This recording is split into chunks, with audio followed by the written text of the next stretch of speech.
শিব শব্দের অর্থটা কি?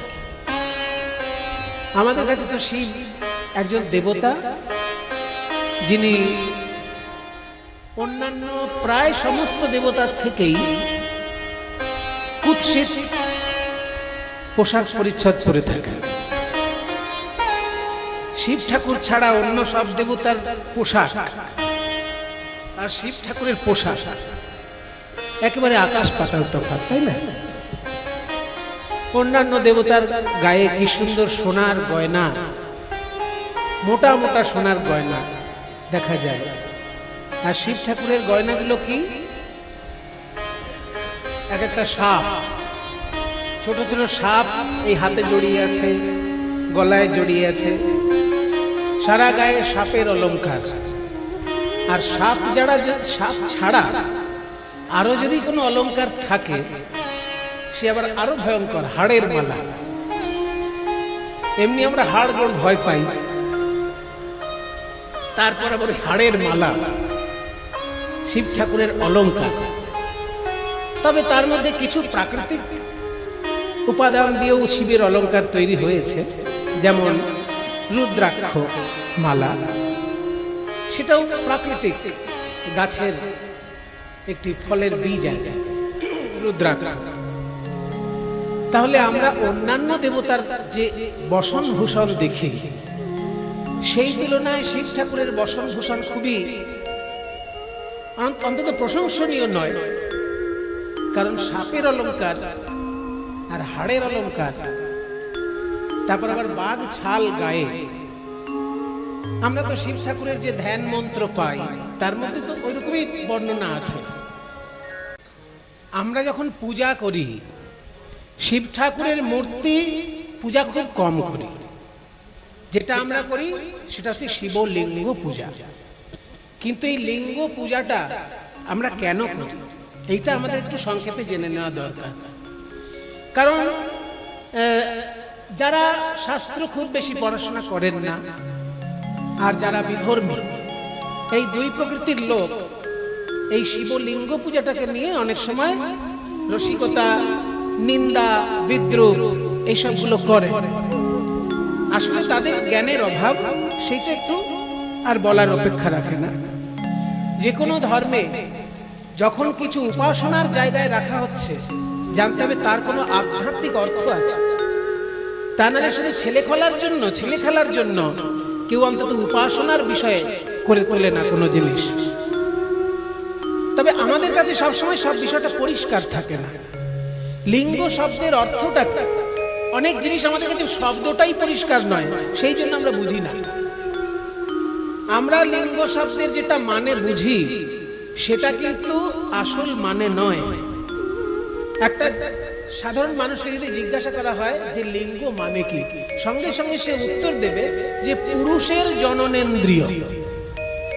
এইটা তো সহজ উত্তর, যে পুরুষ মানুষের জননেন্দ্রিয় হচ্ছে লিঙ্গ। এটা যে কোনো লোক উত্তর দেবে, বা উত্তর দেবার সময় একটু মুচকি হাসি হাসবে, ভালো কথা। কিন্তু সে আসল মানেটাই জানলো না। লিঙ্গ শব্দের অর্থ হচ্ছে চিহ্ন, এইটা জেনে রাখা। পুংলিঙ্গ আর স্ত্রীলিঙ্গ। তাহলে স্ত্রীর ক্ষেত্রে আমরা লিঙ্গ শব্দটা কেন বলি? ক্লীবলিঙ্গ, সেক্ষেত্রে লিঙ্গ শব্দটা কেন বলছি? লিঙ্গ মানে যদি শুধু পুরুষের জননেন্দ্রিয় হয়, পুংলিঙ্গ, স্ত্রীলিঙ্গ, ক্লীবলিঙ্গ, তার মানে লিঙ্গ কি? চিহ্ন। যে চিহ্নটা দ্বারা অন্য বিষয় থেকে তাকে আমি আলাদা করছি, সেই চিহ্নটার নাম হচ্ছে লিঙ্গ। আমি যখনই অন্য বিষয় থেকে ঈশ্বরকে আলাদা করছি, অমনি সেটা ঈশ্বর লিঙ্গ হলো। বিশ্বের ঈশ্বর পদার্থ আর জড় পদার্থ। ঈশ্বর পদার্থ মানে সচ্চিদানন্দ বিগ্রহ, আর ঈশ্বর ছাড়া অন্য যা কিছু আছে সেগুলো জড় পদার্থ। ঈশ্বর হচ্ছে চৈতন্য পদার্থ, আর ঈশ্বর ছাড়া যা কিছু আছে সেগুলো জড় পদার্থ। যখন জড় পদার্থের মধ্যে ঈশ্বর পদার্থের সংস্পর্শ ঘটে, তখন জড় পদার্থও চৈতন্যময় হয়ে যায়। যেমন আমার দেহটা হচ্ছে জড় পদার্থ, কিন্তু দেহের মধ্যে একটুখানি আত্মা আছে। ঈশ্বর পদার্থ হচ্ছে আত্মা, সেটা যখনই দেহের সঙ্গে যুক্ত হয়ে গেল, অমনি আমি একটা জ্যান্ত মানুষ। আর যেই আমার দেহ থেকে ঈশ্বর পদার্থটা বাদ চলে যাবে, অমনি আমি একটা পচা গলা মরদেহ হয়ে যাব। মুসলমান খ্রিস্টান হলে তার স্থান হবে কবরে, আর হিন্দু হলে তার স্থান হবে চিতায়। তাহলে যতক্ষণ আমাদের শরীরটার মধ্যে ঈশ্বর পদার্থ খেলা করছে, ততক্ষণ পর্যন্ত আমার শরীরটা চৈতন্যময় রয়েছে, অর্থাৎ ঈশ্বরের চিহ্ন মানে লিঙ্গ যতক্ষণ আমার ভিতরে আছে, ততক্ষণ আমি সজীব, না থাকলে আমি নির্জীব। ওই জন্য আমরা কিন্তু শিবলিঙ্গ পূজা করি, অর্থাৎ জড় পদার্থ থেকে ঈশ্বর পদার্থ আলাদা বোঝানোর জন্য ঈশ্বর লিঙ্গ বা শিবলিঙ্গ পূজা করা হচ্ছে। এই জন্য লিঙ্গ মানে চিহ্ন, এইটাকে আগে আমাদের বোঝা দরকার। কিন্তু আর এক ধাপে গিয়ে বলা হচ্ছে যে শিব ঠাকুরেরই লিঙ্গ কেন পুজো করা হচ্ছে? তাহলে বিষ্ণুর ক্ষেত্রে কেন বিষ্ণু লিঙ্গ পুজো করা হচ্ছে না, বা অন্যান্য দেবতার ক্ষেত্রে সেটা করা হচ্ছে না? শিব ঠাকুর অনাবৃত অবস্থায় সৃষ্টি তত্ত্ব প্রকাশ করেছেন, সেই জন্য তার লিঙ্গ উপাসনা করা হচ্ছে। সৃষ্টি যেখানে হয় সেখানে কোনো আবরণ চলে না। কিছু মায়েরা মনে করবেন না, একটু তত্ত্ব কথা আলোচনা করছি তো, মায়েরা যেন কিছু মনে করবেন না। যারা আছেন আমাকে সন্তান জ্ঞানে সবাই এখন দেখবেন, আমিও যে কজন এখানে নারী আছে সবাইকে মাতৃজ্ঞানই দিচ্ছি। যখন কোথাও সৃষ্টি তত্ত্ব খেলা করে সেখানে আবরণ চলে না। মনে করুন একটি মেয়ে গর্ভবতী হয়েছে, সেই মেয়েটির বাচ্চা হবে। এবার বাচ্চা হবার সময় যখন ডাক্তারের কাছে গেল, হয় ন্যাচারাল হবে, তা নাহলে সিজারিয়ান হবে। প্রসব তো দুটোই পথ, হয় ন্যাচারালি হবে, তা নাহলে সিজারিয়ান হবে। ন্যাচারালি হোক আর সিজারিয়ানই হোক, সেখানে কোনো আবরণ চলে কি? সৃষ্টি তত্ত্বের ক্ষেত্রে কখনোই আবরণ চলে না। আপনার জন্ম ন্যাচারালি হোক আর আপনার জন্ম সিজারিয়ান হোক, যেভাবেই হোক, যখন জন্মটি আপনার হয়েছে তখন কিন্তু সরাসরি অনাবৃত অবস্থায় আপনি প্রকাশিত হয়েছে।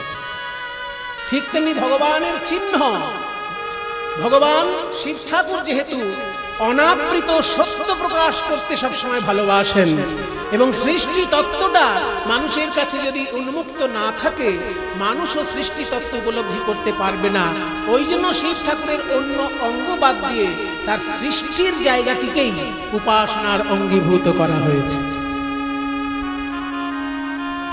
যখন ব্রহ্মা আর বিষ্ণুর মধ্যে কে বড় কে ছোট, এটা নিয়ে একটা দ্বন্দ্ব তৈরি হয়েছে, যে ব্রহ্মা বড় না বিষ্ণু বড়। এইটা চিন্তা করে তারা শিবের কাছে যায়। শিবের কাছে গিয়ে বলে যে তুমি ঠিক করে দাও আমাদের মধ্যে কে বড়। তখন শিব ঠাকুর বললেন যে তোমরা দুজনই গভীরভাবে ধ্যানে ডোবো, তারপরে তাকাও। যখন গভীরভাবে ধ্যানে ডোবার পর তাকালেন, দেখলেন বিরাট এক জ্যোতি স্বরূপ লম্বা হয়ে উপরে উঠে গেছে আর গভীর নিচে চলে গেছে। তার কোনো আদিও দেখা যাচ্ছে না, অন্তও দেখা যাচ্ছে না। তার মানে কোথায় শুরু আর কোথায় শেষ এটা দেখা যাচ্ছে না। একটা জ্যোতি, বিরাট বড় স্তম্ভের মতো একটা জ্যোতি, উপরের দিকেও শেষ নেই, নিচের দিকেও শেষ নেই। এই বিরাট বড় জ্যোতি স্বরূপ দেখে বললেন যে তোমরা দুজন দুদিকে যাও, যদি কখনো এটার শেষ দেখতে পাও তবে জানবে তার থেকে তুমি শ্রেষ্ঠ। একদিকে বিষ্ণু গেলেন, একদিকে ব্রহ্মা গেলেন, ওই জ্যোতির অন্ত কোথাও করতে পারলেন না। সেই জন্য শিব ঠাকুর ওই দীর্ঘ এক লম্বা জ্যোতির্লিঙ্গ রূপে প্রকাশিত হয়েছিলেন বলে সর্বত্র তার লিঙ্গ পূজা করা হয়। এটা আসলে জ্যোতির্লিঙ্গ। অত বড় জ্যোতির্লিঙ্গ আমরা পুজো করতে পারি না, তাই তার সংক্ষিপ্ত রূপ পাষাণময়, মৃত্তিকাময় আমরা শিব পূজা করে থাকি। কোথাও শিব মাটি দিয়েও শিবলিঙ্গ পুজো করা হয়। যেখানে যেখানে বাড়ি গৃহ প্রতিষ্ঠা হয়, গৃহপ্রবেশ হয় বা কোনো শান্তি কর্ম হয়, সেখানে দেখবেন মাটির শিবলিঙ্গ তৈরি করে পুজো করা হয়। তাহলে আমরা যেটা তৈরি করছি সেটা তো জ্যোতির্লিঙ্গ নয়, কিন্তু জ্যোতির্লিঙ্গের বিকল্প তৈরি করে আমরা পূজা করছি। পূজাটা করছি জ্যোতির্লিঙ্গকেই, সামনে রেখেছি আমাদের কাছে একটা প্রতীক। সেই প্রতীকটা আমাদের পাথরেরও হতে পারে, সেই প্রতীকটা স্ফটিকেরও হতে পারে, সেই প্রতীকটা সোনা, রূপো, পিতল এবং মাটি, যে কোনো কিছু দিয়ে হতে পারে। তাই আসলে আমরা পুজো করছি জ্যোতির্লিঙ্গকে, যে জ্যোতির শুরুও নেই শেষও নেই, সেই মহা জ্যোতির্লিঙ্গ হচ্ছে শিব ঠাকুর। আর সেই জ্যোতির্লিঙ্গ ভারতবর্ষে 12টি জায়গায় পূজিত হয়। ভগবান যখন সৃষ্টির অনাবরণ প্রকাশ করেছেন, সেই স্বরূপটাকে পূজা করা হয় শিবলিঙ্গ পূজার মধ্য দিয়ে। এই তত্ত্বটা যদি আমাদের মাথায় না থাকে, তাহলে কিন্তু আমরা ঠিক ঠিক উত্তর দিতে পারবো না। আশা করি এইবার আপনাদেরকে কেউ প্রশ্ন করলে আপনারা বলতে পারবেন যে ভাই, আমরা কোনো পুরুষ মানুষের জননেন্দ্রিয় পুজো করি না, আমরা সৃষ্টি তত্ত্বটাকে পুজো করছি। কারণ ঈশ্বরের দ্বারাই এই সৃষ্টি তত্ত্ব পৃথিবীতে এসেছে। ঈশ্বর নিজে অনাবৃত সৃষ্টি তত্ত্ব প্রকাশ করেছিলেন। যখন জগতে সৃষ্টি হয়েছিল তখন কোনো কাপড় ছিল না, তখন কোনো প্যান্ট ছিল না, তখন কোনো লুঙ্গি ছিল না, ধুতি ছিল না। সৃষ্টি তত্ত্ব সবসময় অনাবৃত। এখনো তার প্রমাণ, যখন কোথাও কারো জন্ম হয় অনাবৃত থাকে জায়গাটি। তাই ঈশ্বর সৃষ্টি তত্ত্ব রূপে প্রকাশিত হয়েছেন বলেই তার জ্যোতির্ময় লিঙ্গটাকে উপাসনা করা হয়। জ্যোতির্লিঙ্গ হাতের কাছে পাওয়া যায় না, তাই পাথরের শিবলিঙ্গ বা মাটির শিবলিঙ্গ বা ধাতুময় শিবলিঙ্গ আমরা পূজা করছি। এই জ্যোতির্ময় স্বরূপে শিব ঠাকুর ভারতবর্ষে 12টি জায়গায় পূজা গ্রহণ করে। যদিও অনন্ত শিব মন্দির সারা ভারতবর্ষে রয়েছে, কিন্তু 12টি জায়গায় শিব ঠাকুরের বিশেষ বিশেষ উপলব্ধি হয়েছে।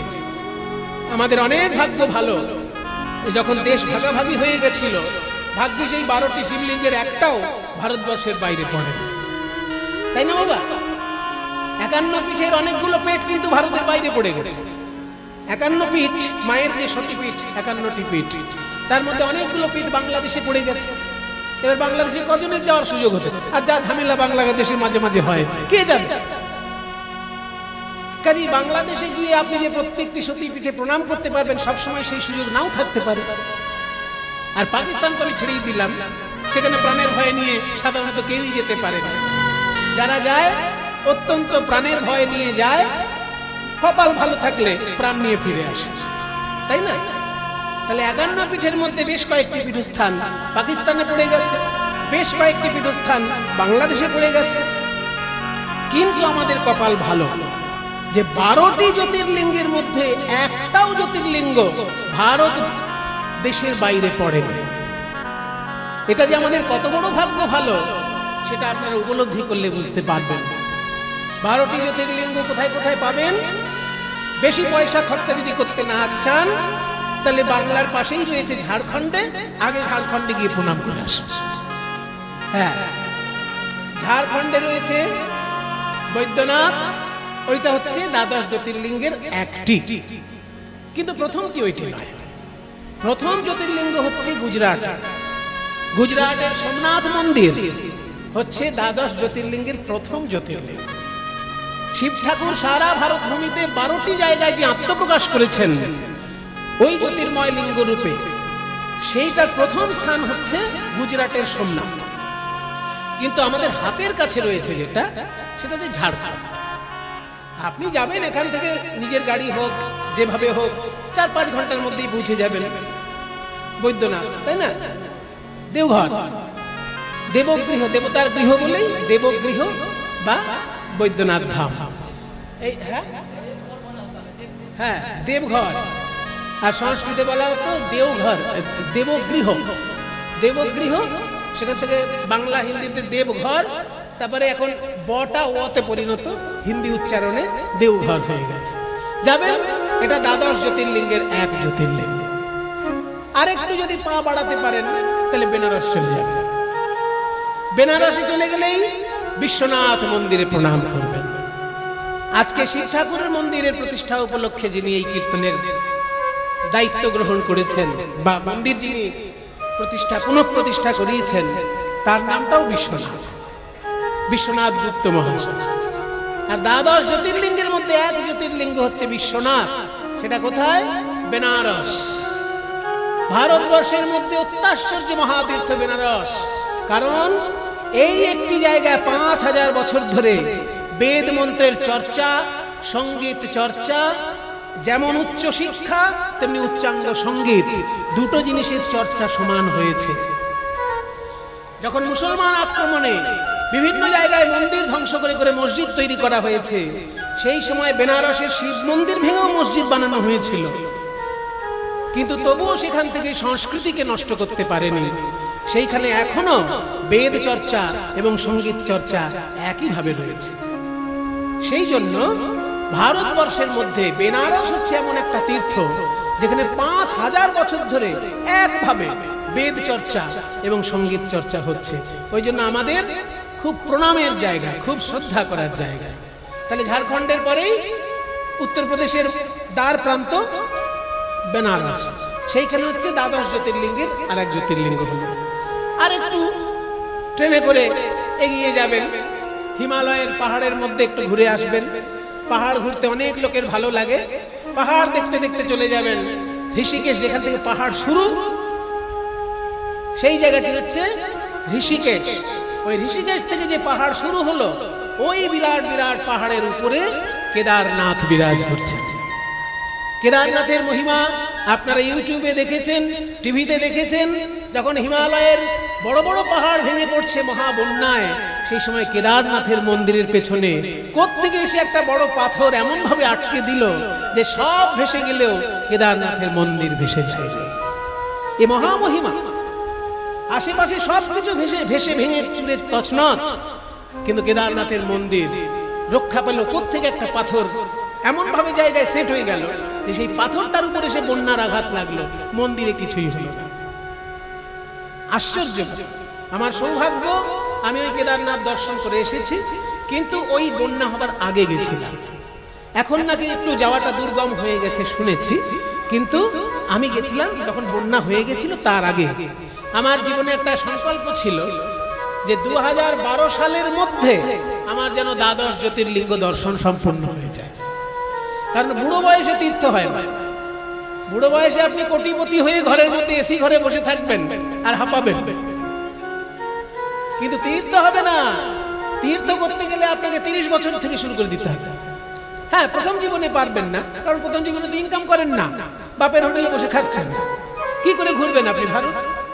ইনকাম করা শুরু করুন, ইনকামের 40% জমান আর 60% খরচা করুন।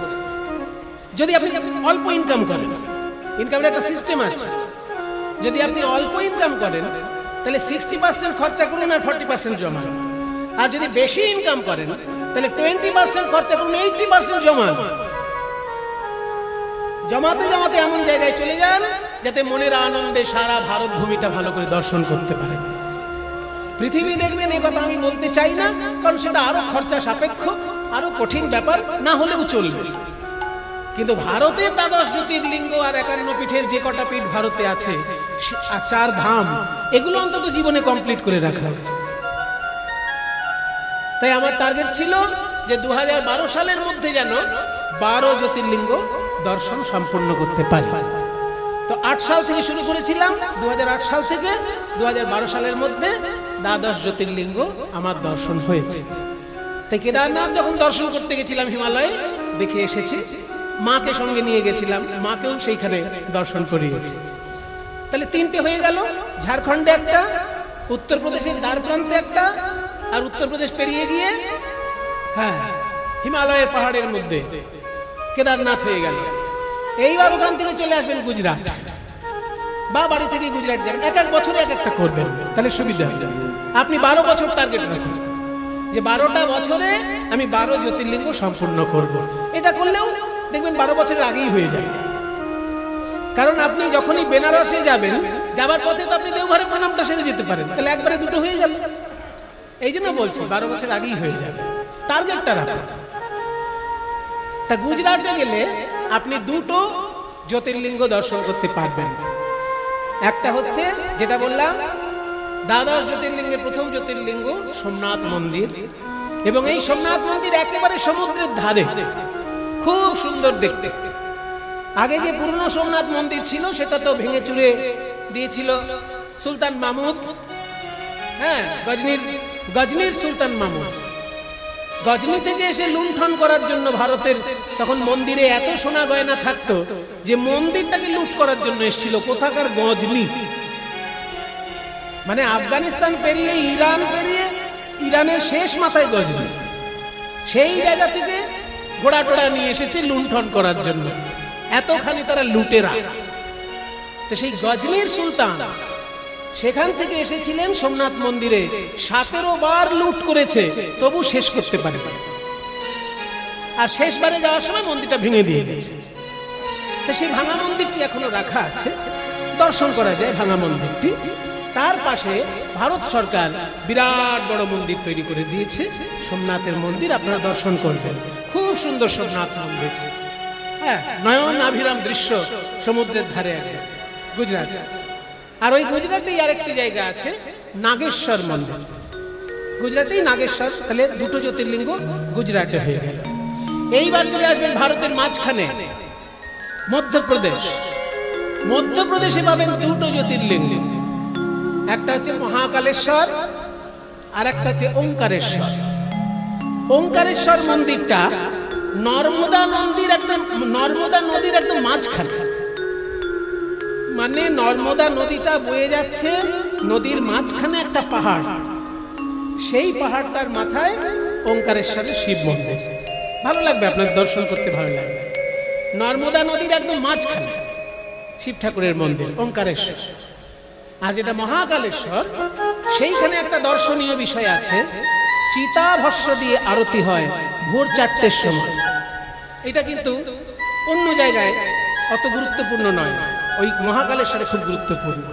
চিতাভস্য দিয়ে আরতি হয় ওখানে ভোর 4টের সময়, মহাকালেশ্বর। এই দুটো মধ্যপ্রদেশে গেল। এইবার চলে আসবেন মহারাষ্ট্র।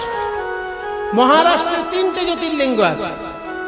ত্র্যম্বকেশ্বর, ভীমাশঙ্কর আছেন, আর কৃষ্ণেশ্বর আছে। যারা জ্যোতির্লিঙ্গ দেখতে ভালোবাসে না, অনেক লোকই আছে যারা ধর্ম কর্ম ভালোবাসে না কিন্তু ঘুরতে ভালোবাসে, সেই সব লোকের উদ্দেশ্যে বলছি, যখন অজন্তা ইলোরা বেড়াতে যাবেন, ওইখানে কৃষ্ণেশ্বর মহাদেবের মন্দিরটাকে একটু প্রণাম করে চলে আসবেন। ফ্রিতে আপনি পেয়ে গেলেন পুণ্য, কারণ আপনি তো মন্দির দেখতে যাননি, আপনি বেড়াতে গেছেন অজন্তা ইলোরা। কিন্তু ওখানে আছেই যখন, একটু দেখে প্রণামটা সেরে নেবেন, বিনা পয়সায় পুণ্য পেয়ে গেলেন। আবার অজন্তা ইলোরার কাছেই কৃষ্ণেশ্বর মহাদেব মন্দির রয়েছে, ওই দ্বাদশ জ্যোতির্লিঙ্গের একটি। তাহলে 3টে জ্যোতির্লিঙ্গ হলো মহারাষ্ট্র, ওই জন্য মহারাষ্ট্রে এত শিব ভক্ত। 3টে জ্যোতির্লিঙ্গ, আর কোন স্টেটের মধ্যে 3টে জ্যোতির্লিঙ্গ আপনি পাবেন। বলতে গেলে কি, মহারাষ্ট্রে জ্যোতির্লিঙ্গ 5খানা আছে। এই যে বৈদ্যনাথ ঝাড়খণ্ডে, এটা ছাড়াও আর একটা বৈদ্যনাথ মহারাষ্ট্রে আছে। ওই যে বললাম নাগেশ্বর গুজরাটে, ওই আরেকটি নাগেশ্বর মহারাষ্ট্র আছে। আমি যখন দর্শনে বেরিয়েছিলাম, মহারাষ্ট্রের 5টি জ্যোতির্লিঙ্গই দর্শন করেছি। কোনটা আসল কোনটা নকল অত আমার বোঝার দরকার কি, শুনতে পেলেই প্রণাম করব। কেন না, কোনো মহাপুরুষ তো ওখানে গেছেন, তার চরণ ধুলিটা তো আমার মাথায় থাকবে। এইটা হচ্ছে লক্ষ্য। বেশি যুক্তি তর্কের জালে যাবেন না, তাহলে জীবনটা খালি খালি পার হয়ে যাবে, আনন্দ পাবেন না। আনন্দ পেতে গেলে শুনলেই প্রণাম করবেন, তাহলেই আনন্দ পাবেন। তাহলে মহারাষ্ট্রের 5টি জ্যোতির্লিঙ্গের মধ্যে 3টি প্রধান, একটা হচ্ছে বললাম ভীমাশঙ্কর, একটা ত্র্যম্বকেশ্বর, আর একটা হচ্ছে কৃষ্ণেশ্বর। এইবার আপনি ভারতের দক্ষিণ দিকে চলে যান। দক্ষিণ দিকে গেলে অন্ধ্রপ্রদেশে একটা জ্যোতির্লিঙ্গ আছে, তার নাম মল্লিকার্জুন। পাহাড়ি অঞ্চল, উপরের দিকে মন্দির, মল্লিকার্জুন শিব ঠাকুরের নাম। ওইখানে শিব ঠাকুরের রয়েছে 51 পীঠের এক পীঠও আবার ওইখানে। ওখানে আবার 51 পীঠের এক পীঠও আপনার দর্শন হয়ে যাবে। ওখানে মাতা ভ্রামরী 51 পীঠের মধ্যে এক পীঠ, ওইখানে যেখানে শিব ঠাকুর, তার পাশেই 51 পীঠের এক পীঠ মায়ের মন্দির, ওইখানে প্রণাম করবেন। তাহলে একই সঙ্গে দ্বাদশ জ্যোতির্লিঙ্গের এক লিঙ্গ প্রণাম হলো, 51 পীঠের এক পীঠও প্রণাম হয়ে গেল। আর ওইখানে শিব ঠাকুরের মহিমা হচ্ছে, উনি সব সময় সঙ্গীত ভালোবাসেন। ওখানে সব সময় কোনো না কোনো রাগ চর্চা হচ্ছে, কোনো না কোনো রাগের চর্চা ওখানে চলছে, কারণ সঙ্গীতময় শিব ঠাকুরের উপাসনা ওই মল্লিকার্জুন। এইবার আরো দক্ষিণ দিকে যান,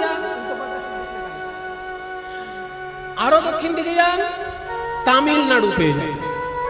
তামিলনাড়ুতে হচ্ছে শেষ জ্যোতির্লিঙ্গ রামেশ্বরম। তামিলনাড়ু, যেখান থেকে রামচন্দ্র শ্রীলঙ্কায় যাওয়ার জন্য সেতু বানিয়েছিলেন, ওই জায়গাটি হচ্ছে রামেশ্বরম শিব মন্দির। এবং আশ্চর্য ব্যাপার, এই রামেশ্বরম কিন্তু একসঙ্গে বৈষ্ণব এবং শৈব তীর্থ। কারণ রামেশ্বরের শিবের মাথায় যদি কেউ গঙ্গা জল ঢালতে পারে, আপনারা যাবার সময় এখান থেকে গঙ্গা জল নিয়ে যাবেন, আর যদি নিয়ে যেতে না পারেন ওখানে গঙ্গা জল বিক্রি হয়, কিনে নেবেন। গঙ্গা জল বিক্রি হয় ওখানে।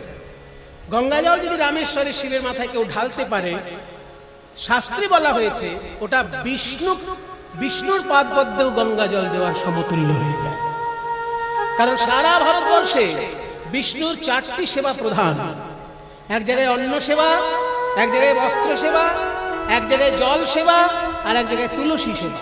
বিষ্ণু অন্ন সেবার জন্য বিখ্যাত হচ্ছে পুরীধাম, বস্ত্র সেবার জন্য বিখ্যাত হচ্ছে দ্বারকাধীশ, আর জল সেবার জন্য কিন্তু রামেশ্বর। এটা মজার ব্যাপার, বিষ্ণু উপাসনার অঙ্গ, কিন্তু বিষ্ণু মূর্তিতে পুজো করা হচ্ছে না, শিবলিঙ্গে জল ঢাললেই বিষ্ণু উপাসনা হয়ে যাচ্ছে। বিষ্ণুর উদ্দেশ্যে 4টি সেবা প্রধান: অন্ন, জল, বস্ত্র, তুলসী। অন্ন হচ্ছে পুরীধাম, বস্ত্র হচ্ছে দ্বারকা, আর জল হচ্ছে রামেশ্বরম। গঙ্গা জল নিয়ে গিয়ে রামেশ্বরের শিবের মাথায় ঢাললেই বিষ্ণুকেও দেওয়া হবে। আর তুলসী সেবা হচ্ছে বদ্রীনাথ, যেখানে কেদারনাথ, ওই রাস্তাতে কিছুটা আগে বাঁদিক দিয়ে বদ্রীনাথ, ডান দিকে বদ্রীনাথ চলে গেল, আর বাঁদিকের রাস্তায় সেটা কেদারনাথ চলে গেল। কেদারনাথ আর বদ্রীনাথ একই লাইনে, ঋষিকেশ থেকে যেতে হবে। হ্যাঁ, হরিদ্বার ঋষিকেশ থেকে যেতে হবে। বদ্রীনাথ আর কেদারনাথ একই, বদ্রীনারায়ণ। তাহলে তুলসী সেবা বদ্রীনারায়ণ, জল সেবা রামেশ্বরম, অন্ন সেবা পুরীধাম, আর বস্ত্র সেবা দ্বারকা। এই 4টে জায়গা। দ্বাদশ জ্যোতির্লিঙ্গের মধ্যে শেষ যেটা বললাম রামেশ্বরম, সেটাও কিন্তু একটা মানে শিবলিঙ্গ হলেও সেটা কিন্তু বিষ্ণুর পূজার একই রকমের পুণ্য সেখানে লাভ হয়। আপনি শিব পূজা করলেও সেখানে বিষ্ণু সেবার পুণ্য লাভ করলেন। তাহলে দেখুন, দ্বাদশ জ্যোতির্লিঙ্গ হলো তো সম্পূর্ণ। প্রথম হচ্ছে আমাদের দিক দিয়ে হিসেবে বেড়াতে যাওয়ার সুবিধের জন্য ঝাড়খণ্ড বৈদ্যনাথ 1 নম্বর, বিশ্বনাথ 2 নম্বর, কেদারনাথ হিমালয়ে 3 নম্বর, তারপর গুজরাটে সোমনাথ আর নাগেশ্বর। কটা হলো? 5টা হলো। আর মধ্যপ্রদেশে 2টো, মহাকালেশ্বর আর ওঙ্কারেশ্বর। মহারাষ্ট্রে 3টে, ত্র্যম্বকেশ্বর, ভীমাশঙ্কর আর ঘৃষ্ণেশ্বর। হ্যাঁ হ্যাঁ, 10টা হলো। আর একটা হচ্ছে অন্ধ্রপ্রদেশ মল্লিকার্জুন, আর একটা হচ্ছে তামিলনাড়ু রামেশ্বরম। এই হচ্ছে দ্বাদশ জ্যোতির্লিঙ্গ। জীবনে অন্তত চেষ্টা করবেন সম্পূর্ণ দর্শন করার। আর আমি 12 সালের মধ্যেই দর্শন করতে পেরেছি এইটুকু। মাকে সঙ্গে নিয়ে অনেক জায়গায় গেছি, মাকে সব জায়গায় দেখাতে পারিনি, কিন্তু অনেকটাই মাকে দর্শন করাতে পেরেছি। মনে করুন সরস্বতী পুজো হচ্ছে, কিন্তু সেই সরস্বতী পুজো করতে গেলেও আগে 5 জন দেবতাকে পূজা করে নিতে হবে, তবে আরাধ্য দেবতা সরস্বতী তার পূজা হবে। এই জন্য সনাতন ধর্ম হচ্ছে গণতন্ত্রের ধর্ম। এখানে কারো একজনের দাদাগিরি চলছে না। অন্যান্য ধর্মে একজন দাদাগিরি করছে, কিন্তু সনাতন ধর্ম হচ্ছে গণতন্ত্র। আর গণতন্ত্রটা তো খুব সহজ ব্যাপার নয়। গণতন্ত্রের মধ্যে অনেক ঝুট ঝামেলা আছে, কিন্তু তবুও একজন চা বিক্রেতা একজন প্রধানমন্ত্রী হয়ে যেতে পারে গণতন্ত্রে। সেটা রাজতন্ত্র হলে সম্ভব হবে না, কি তাই না? চা বিক্রেতা প্রধানমন্ত্রী হতে পারে কিনা, সেটা গণতন্ত্রেই সম্ভব। রাজতন্ত্রে কোনোদিন একজন চা বিক্রেতা এসে সিংহাসনে বসে যাবে, এ অসম্ভব। কিন্তু গণতন্ত্রে হতে পারে একজন চা বিক্রেতা একজন প্রধানমন্ত্রী, একজন ফুচকাওয়ালা মুখ্যমন্ত্রী হয়ে যেতে পারে। হয়তো ফুচকা বিক্রি করছে, কিন্তু এমন ভাবে ভোটে জিতলো মুখ্যমন্ত্রী হয়ে যেতেই পারে। এর নাম গণতন্ত্র। তা সনাতন ধর্মে কিন্তু উপাসনার মধ্যেই গণতন্ত্র রয়েছে। কারণ সপ্ত ঋষিকে না ডেকে আপনি প্রাণায়াম করতে পারবেন না। প্রাণায়াম করতে গেলে আগে সপ্ত ঋষিকে আপনাকে ডাক, অথচ ঋষিদের সঙ্গে প্রাণায়ামের সম্পর্ক কম। প্রাণায়ামের সম্পর্কটা যোগীদের সঙ্গে সম্পর্ক বেশি। যোগীরা প্রাণায়ামকে উৎসাহিত করেছেন, ঋষিরা কিন্তু খুব বেশি প্রাণায়ামকে উৎসাহিত করেন। কিন্তু তবুও প্রাণায়াম করতে গেলে আগে সপ্ত ঋষিকে স্মরণ করতে হবে, তবে আপনি প্রাণায়াম করবেন। তার মানে গণতন্ত্র। একজন ঋষিকে ডাকলে হচ্ছে না, সপ্ত ঋষি 7 জনই গুরুত্বপূর্ণ। তেমনি যে কোনো পুজো করতে গেলে পঞ্চ দেবতা আগে উপাসনা করতে হয়, 5 জনই গুরুত্বপূর্ণ। আপনার এই হাতের 5খানা আঙুল, আপনি একটাকে একেবারে তেল ঘি মাখিয়ে খুব সুন্দর করে দিলেন, আর 4টেই ফালতু, মানে কিছুই তার যত্ন করলেন না, তাহলে কি হাতটা ঠিক থাকবে? হাতে যদি 5টা আঙুল থাকে, 5টা আঙুলকেই সমানভাবে আপনি একটার শুধু নখ কাটলেন আর 4টের নখ কাটলেন না, তাহলে অবস্থাটা কি হবে? অভদ্র দেখাবে কি না? ভদ্র দেখাতে গেলে আপনার 5টা আঙুলেরই নখ কাটতে হবে। ঠিক তেমনি গণতন্ত্র হচ্ছে সনাতন ধর্ম। সারা পৃথিবীর লোক অবাক হয়ে যায় এই সব সত্য কথা শুনলে। আর অন্যান্য ধর্মে আপনি দেখবেন শুধু একজনের দাদাগিরি, কিন্তু সনাতন ধর্ম হচ্ছে গণতন্ত্র। কারণ 5 জন এখানে সমানভাবে সম্মান পাচ্ছে, এবং সেই 5 জন দেবতার মধ্যে একজন মহিলাও আছে। অন্যান্য ধর্মে আপনি দেখবেন মহিলা খুব একটা উপাস্য নয়, তাই না? অন্য ধর্মে ঈশ্বরের নাম তারা যাই বলুক, সেটা পুরুষ মানুষ, তাকে বাবা হিসেবে সম্মান করা হয়, তাকে প্রভু হিসেবে সম্মান করা হয়, কিন্তু তাকে কখনো মা হিসেবে ডাকা হয়। ইসলাম ধর্মে আল্লাহকে কেউ কোনোদিন মা বলবে? তাকে প্রভু বলতে পারে। মালিক ইয়াউমিদ্দিন, মানে অন্তিম দিনের বিচারের তিনি মালিক। তাহলে মালিক শব্দের অর্থ হচ্ছে প্রভু, তাহলে তাকে প্রভু বলে ডাকা যায়। ইসলাম ধর্মে ঈশ্বরকে প্রভু বলে ডাকা হয়, মা বলে ডাকা হয় না, বাবা বলেও ডাকা হয়। আর খ্রিস্টান ধর্মে ঈশ্বরকে বাবা বলে ডাকা হয়। গড ফাদার ইন হেভেন বলা হয় না? খ্রিস্টান ধর্মে দেখবেন যখন উপাসনা করে তারা গড বলে ফাদার ইন হেভেন এই বলে তারা উপাসনা করে, খ্রিস্টান ধর্ম যারা মানে। তাহলে খ্রিস্টান ধর্মে গডকে বাবা হিসেবে দেখা হচ্ছে, ইসলাম ধর্মে আল্লাহকে প্রভু হিসেবে দেখা হচ্ছে। কিন্তু আমাদের ধর্মে দেখুন, ঈশ্বর হিসেবে বাবাও হতে পারেন, যেমন বাবা ভোলানাথ, মাও হতে পারেন যেমন মা কালী, মা দুর্গা, আবার প্রভুও হতে পারেন ঈশ্বর শ্রীকৃষ্ণ, সবারই প্রভু, আর আমরা সবাই কৃষ্ণের দাস। তার মানে সমস্ত স্বরূপই এই সনাতন ধর্মে আপনি পাবেন। আপনি কোন পথে তাকে ডাকবেন সেটা আপনার রুচির উপরে এবং আপনার শারীরিক ক্ষমতার উপরে নির্ভর করছে।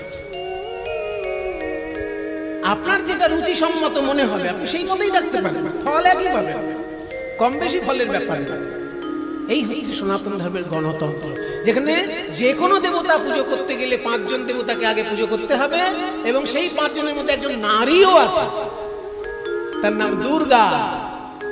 5 জন দেবতা যে পুজো করতে হয়, পুজো করতে বসে সেই 5 জন কে কে? সবার আগে কে? হ্যাঁ, ওনাকে পুজো না করলে উনি অভিমান করবেন। সবার আগে গণেশ, সবার আগে গণেশ। কেন না? ওর মাথা কেটে গিয়ে হাতির মাথা বসেছিল, সেই জন্য অভিমান করেছিল, মাথায় যদি হাতির মাথা যদি থাকে আমায় তো কেউ মানবে না। তখন সব দেবতা মিলে ঠিক করলো যে তোমার পুজোই আগে হবে।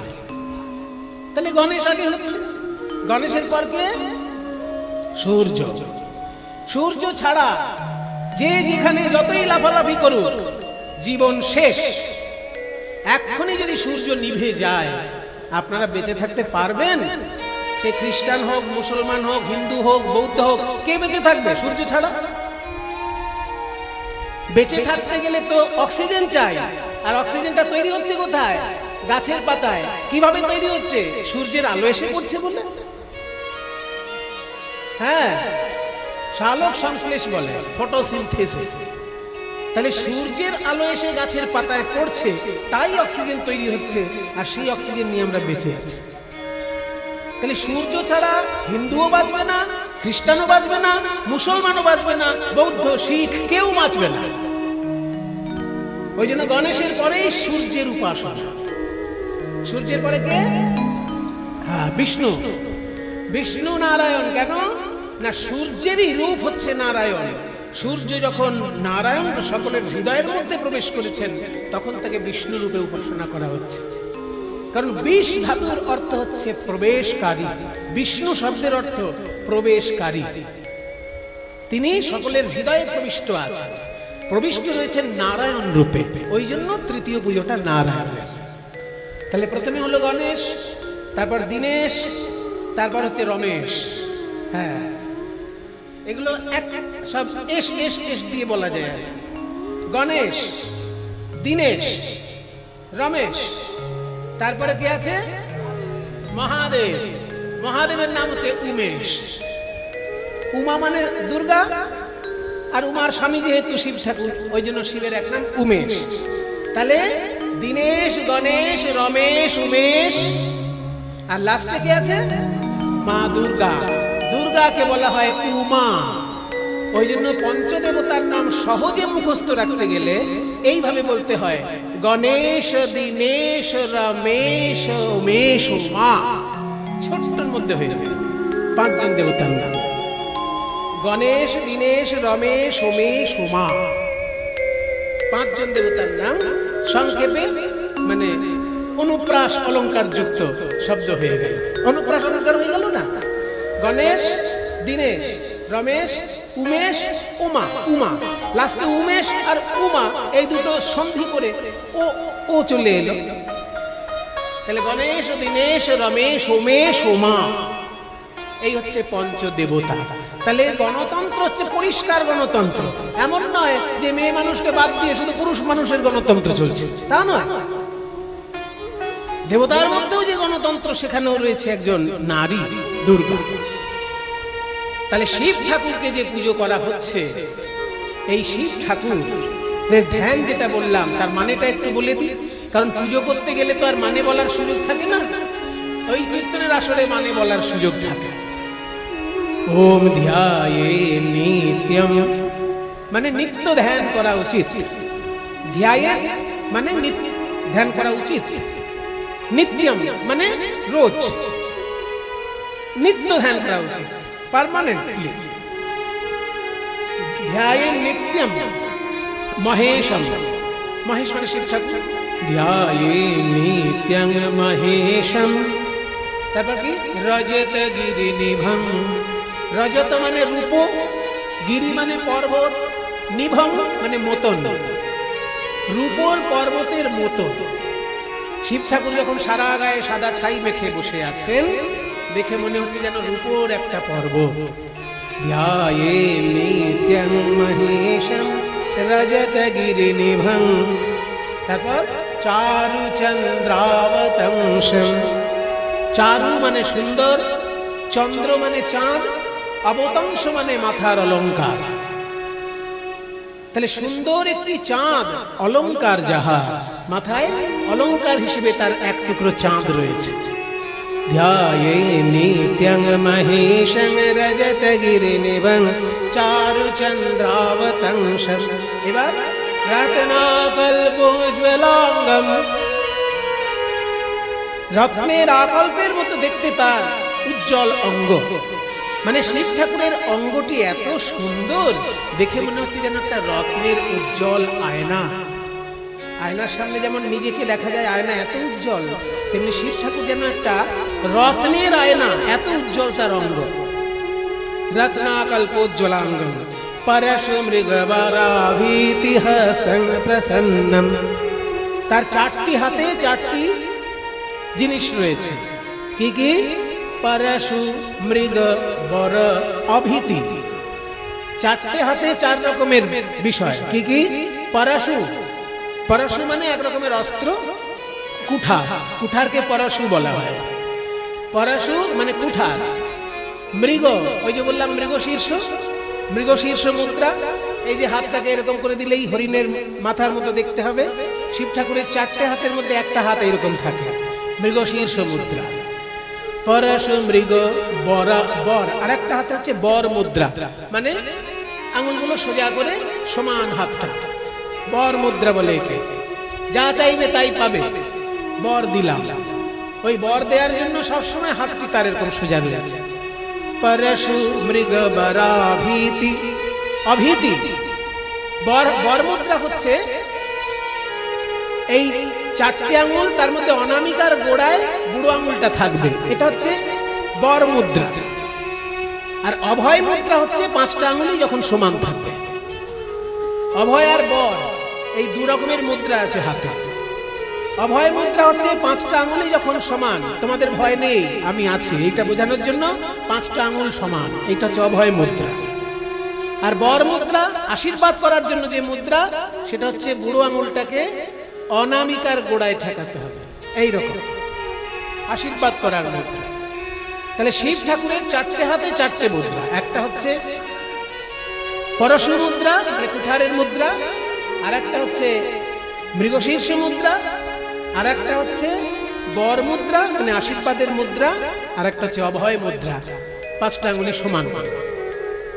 এই চারটে হাতে চারটি স্বরূপে তিনি বিরাজ করছেন।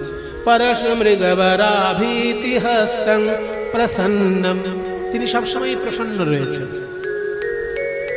পদ্মাসীনং সমন্তাৎ স্তুতমমরগণৈ। তাহলে কি হলো এরপর? ওম ধ্যায়ে নিত্যং মহেশং রজতগিরিনিভং চারুচন্দ্রাবতংসং রত্নাকল্পজ্জ্বলাঙ্গং পরশু মৃগবরাভীতি হস্তং প্রসন্নম পদ্মাসীনং সমন্তাৎ স্তুতম। পদ্মাসীনম মানে পদ্মাসনে তিনি বসে আছেন। পদ্মাসন আপনারা জানেন, ছোটবেলায় যখন ব্যায়াম শিখেছেন, সব থেকে সহজ আসন পদ্মাসন, কিন্তু ধ্যান করতে গেলে ওই আসনটাই লাগে। পদ্মাসীনম সমন্তাৎ, সমন্তাৎ মানে চারিদিক থেকে। এই যে আপনারা যেমন চারিদিক থেকে আমার দিকে মুখ করে বসে আছেন, এই চারিদিক থেকে এইটা সংস্কৃতে বলা হয় সমন্তাৎ। পদ্মাসীনং সমন্তাৎ, সমন্তাৎ মানে চারিদিক থেকে। স্তুতম অমরগণৈ, দেবতাগণ চারিদিক থেকে তাকে স্তব করছে। পদ্মাসীনং সমন্তাৎ স্তুতম অমরগণৈ ব্যাঘ্রকৃতিং বসানং, বাঘের ছাল যার অঙ্গে বস্ত্র হয়ে শোভা পাচ্ছে। পদ্মাসীনং সমন্তাৎ স্তুতম অমরগণৈ ব্যাঘ্রকৃতিং বসানং বিশ্বদ্যম, বিশ্বের তিনি আদি। বিশ্বরূপম, তিনি আবার বিশ্বরূপে প্রকাশিত। নিখিল ভয়হরম, সমস্ত ভয় তিনি হরণ করেন। পঞ্চবক্ত্রম, পাঁচটি তার মুখ, চারদিকে চারটে আর উপরের দিকে একটা। চারদিকে চারটে মুখ আছে আর উপরের দিকে একটা, এমন নয় যে এরকম পাঁচখানা মুখ সাইডে সব, তা না, চারদিকে চারখানা মুখ আর উপরের দিকে একটা মুখ। পঞ্চবক্ত্রম ত্রিনেত্রম, আর প্রতি মাথায় তিনটে করে তার নয়ন রয়েছে। এই যে শিব ঠাকুরের ধ্যান আমরা দেখলাম, সেখানে পরিষ্কার বলেই দিল যে সাদা রজতগিরিনিভম মানে পর্বত একেবারে যেন রূপোর পর্বতের মতো দেখতে।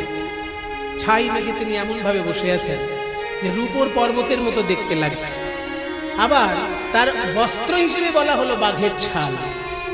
তাহলে এই যে বাঘের ছাল, এই যে তার হাড়ের মালা, সাপের মালা, কিন্তু তার নামের মানেটা যদি আপনারা জানেন, তাহলে দেখবেন ওই রূপের দিকে, ওই বস্ত্রালঙ্কারের দিকে আপনাদের নয়ন যাবে না।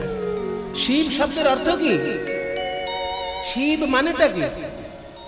সত্যম শিবম সুন্দরম, এই কথা কত শুনেছেন? সে একটা আধুনিক গান ছিল না, তিনটি মন্ত্র নিয়ে যাদের জীবন, সত্যম শিবম সুন্দরম, আছে না একটা গান? তাহলে সত্যম শিবম সুন্দরম, শিব মানে কি? তাহলে সত্যম মানে তো বুঝলাম ট্রুথ, সত্য মানে ট্রুথ। তাহলে শিব মানে কে বললেন দাদা? ওই দেখুন ওইখান থেকে একজন বলেছেন, দেখেছেন সব চুল পেকে গেছে। জ্ঞানের বহুদিনের জ্ঞান সঞ্চয় হয়েছে, সেই জন্য বলতে পেরেছে।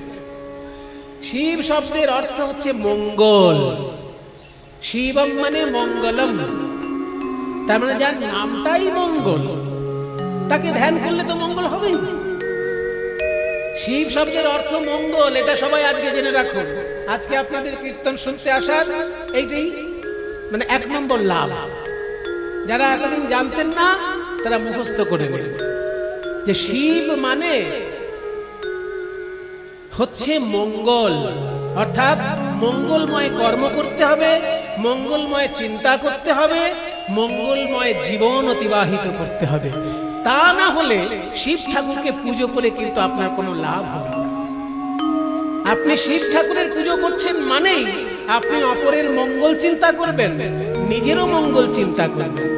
আপনি শিব ঠাকুরের পূজারী অথচ আপনি একজনের অমঙ্গল চিন্তা করছেন, তাহলে কিন্তু আপনি শিব ঠাকুরের পূজারী হতে পারলেন না। তাই শিব শব্দের অর্থই হচ্ছে মঙ্গল।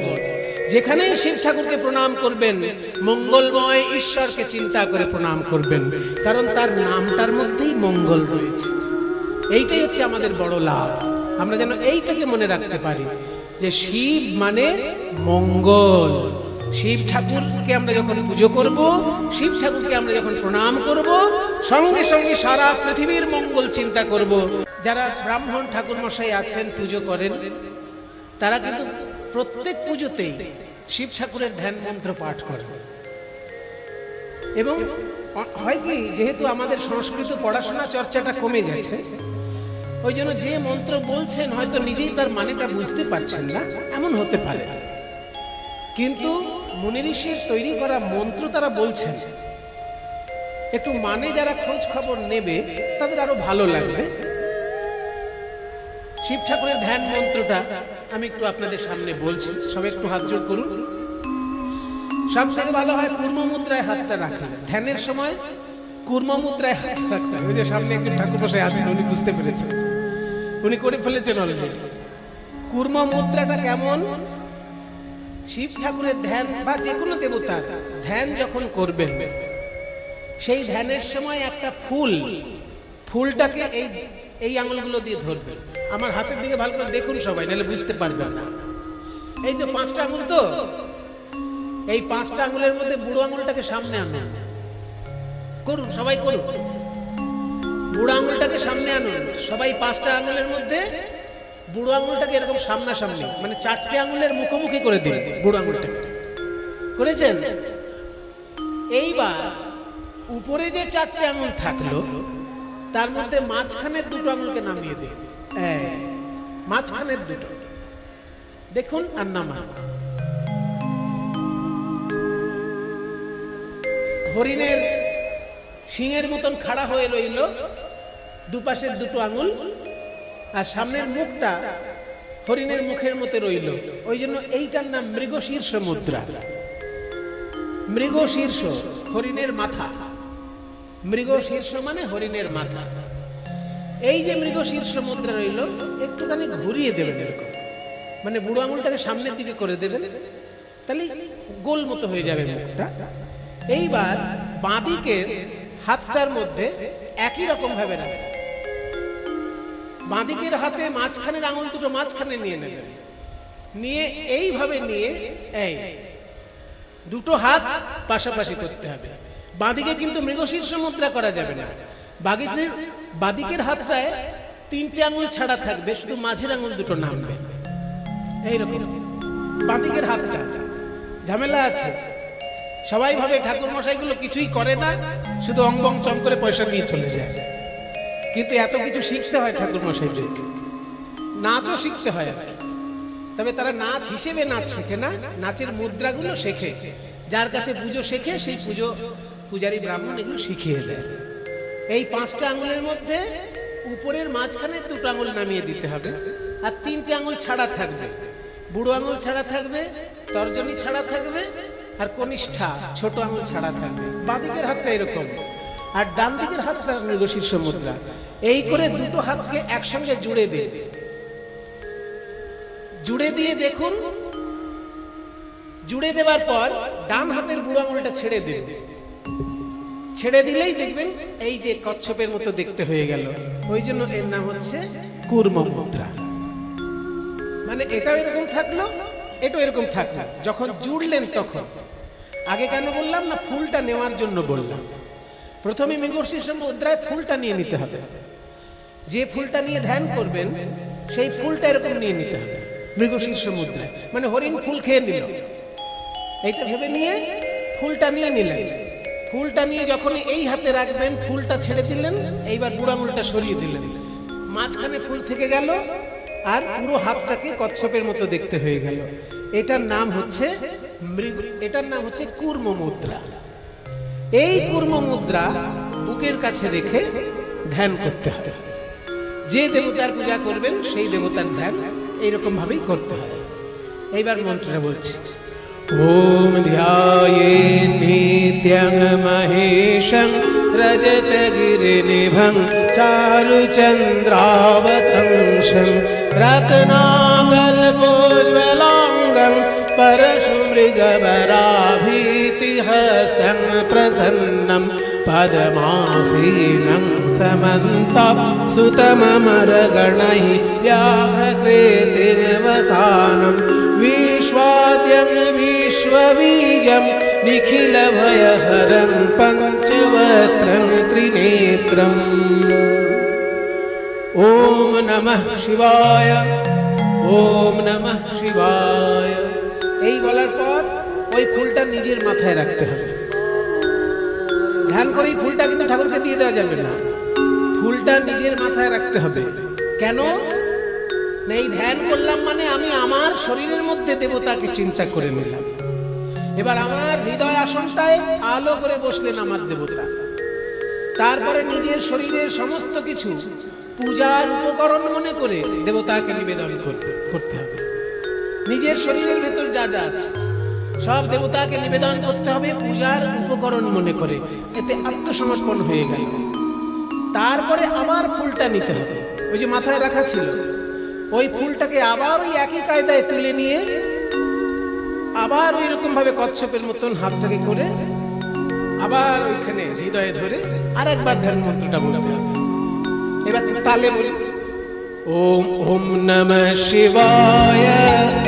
একটু কষে ওম নমঃ শিবায়, ওম নমঃ শিবায়, ওম নমঃ শিবায়, ওম নমঃ শিবায়, ওম নমঃ শিবায়, ওম নমঃ শিবায়, ওম নমঃ শিবায়, ওম নমঃ শিবায়, ওম নমঃ শিবায়, ওম নমঃ শিবায়। ওম ধ্যায়েন নিত্যং মহেশং রজতগিরিনিভং চারুচন্দ্রাবতংশং রত্নাকল্পোজ্জ্বলাঙ্গं परशुमृगवराभीतिहस्तं प्रसन्नं पद्मासीनं समन्तं स्तुतममरगणैः व्याघ्रकृतिर्वसानं विश्वाद्यं विश्वबीजं निखिलभयहरं पञ्चवक्त्रं त्रिनेत्रं। बोलুন ওম নমঃ শিবায়, ওম নমঃ শিবায়, ওম নমঃ শিবায়, ওম নমঃ শিবায়, ওম নমঃ শিবায়, ওম নমঃ শিবায়, ওম নমঃ শিবায়। এটা কিন্তু ঠাকুর মশাইরা পুজো করতে আসলেই বলবেন। সে দুর্গা পুজো হোক, কালী পুজো হোক, আর লক্ষ্মী পুজো হোক, আর সরস্বতী পুজো হোক, যে পুজো হোক, সমস্ত পুজোতেই আগে পঞ্চদেবতার উপাসনা করে নিতে হবে।